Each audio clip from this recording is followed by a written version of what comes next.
think you know, but you have no idea. This is my life, the diary of Altovise Laster. February 17th, 2009.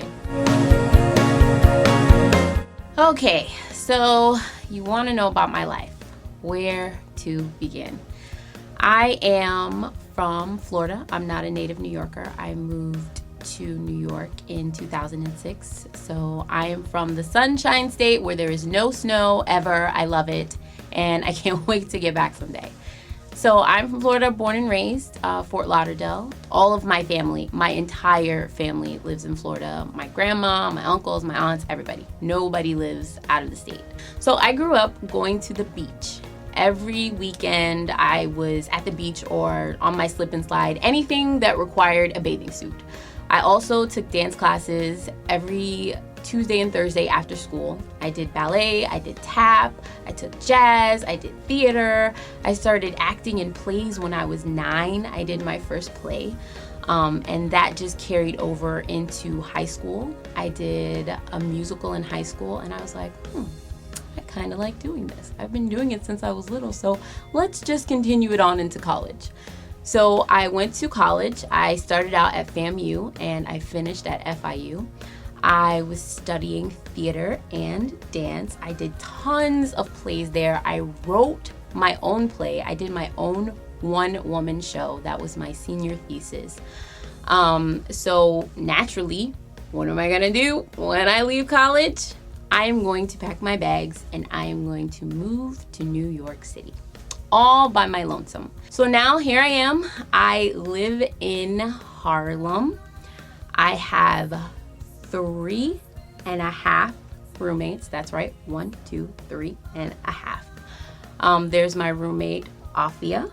There is Casper and his wife Beth and their little baby Victoria. So it is the Brady Bunch, the Brady Bunch. That's the way we became the Brady Bunch.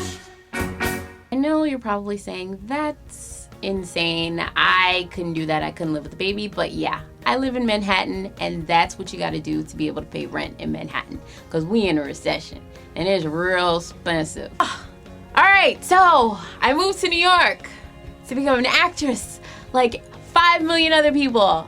But you know what I did when I got here? I started working in a restaurant, like the 5 million other actresses who live in New York. So I told you I live in Manhattan. I needed to make my rent. So I started teaching dance on the side, and I was like, I kind of like this. I like teaching dance. So I joined this program called the New York City Teaching Fellows, where I can go to grad school full-time and also teach full-time, get a free master's degree. So now I am teaching. And let me tell you something, people. Teaching is the hardest job that you can ever have. Ever. I don't care what you say. Google it. It's a fact. Teaching is the hardest job that you can ever do. So, of course, me, being me, I teach in the toughest area of New York, the Boogie Down Bronx. I teach the toughest kids. They put me to the test every day.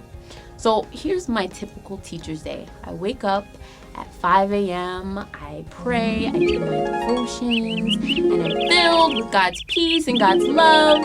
And then I get to school, and they open the doors at 8:30, and those kids come in. I don't want to wring their necks because they are like so crazy. Okay, let me tell you something.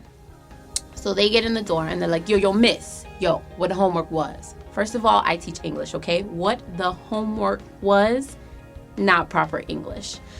And, they come in cussing, they come in fighting, talking about AIM, talking about their weekend, and I just want to kill somebody. I want to kill a kid. I want to hurt somebody's child. That was before salvation. I probably would have, but now I would never do that. So when I started teaching, my first 2 months, all I did was cry. I was like, God, what am I doing here? You brought me to New York and you gave me this dream in my heart of acting. Why am I standing in front of 27th graders every single day?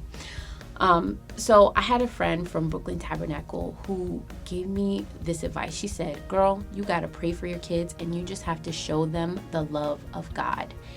And so that's what I did. I just started praying for them. I prayed for them out of class, in class, and I just showed them God's love despite what they did to me, despite the cursing, despite the, just going crazy in my class and not listening. I just showed them God's love, and it began to change me. It made me a more patient person. It made me a better Christian. It made me a better teacher. And that also carries over into working with the staff. I have a lot of people that work with me who are not Christians. And no matter how much they tease me about going to church on Friday nights, because they do all the time, because they go out, partying, and I'm like, no, I gotta go to church. I gotta go to transitions. Despite all of that, I just show them God's love. And I know that they notice it. They know that I'm different, that I'm set apart, that I'm not going to party, that they can come to me if they're having problems, if they need to pray. So I know you're saying, yeah, teacher, stop whining. You get summers off and you get to go home at 3:30. But nah. When it's 3:30 and the bell rings and the kids are going home to relax and play PlayStation, I'm off to City College to go to grad school. So while I'm there, I'm reading, and then I research, and then I read again, and then I'm going to boring classes, and then I read some more, and there's so much reading that I just want to take the top of my head off and pull my brain out and go like this, because it's so mushed full of information. Grad school is difficult. There is not enough time in my day to do all of the work that they want me to do at grad school, and teaching too, but somehow God gives me the strength and he gives me the energy to get through and do what I need to do. And honestly, that's the only way that I'm making it, by God's grace. He has given me so much energy that I didn't even know that I had to get through this. And I'm not teaching dance right now, but I know that it's going to happen one day. All of this is just in preparation for doing what God has planned for me to do from the start, from the beginning. So that is my life, and I hope you got everything, but if not, like I said, Google, baby, I'm on there. You love me. Peace.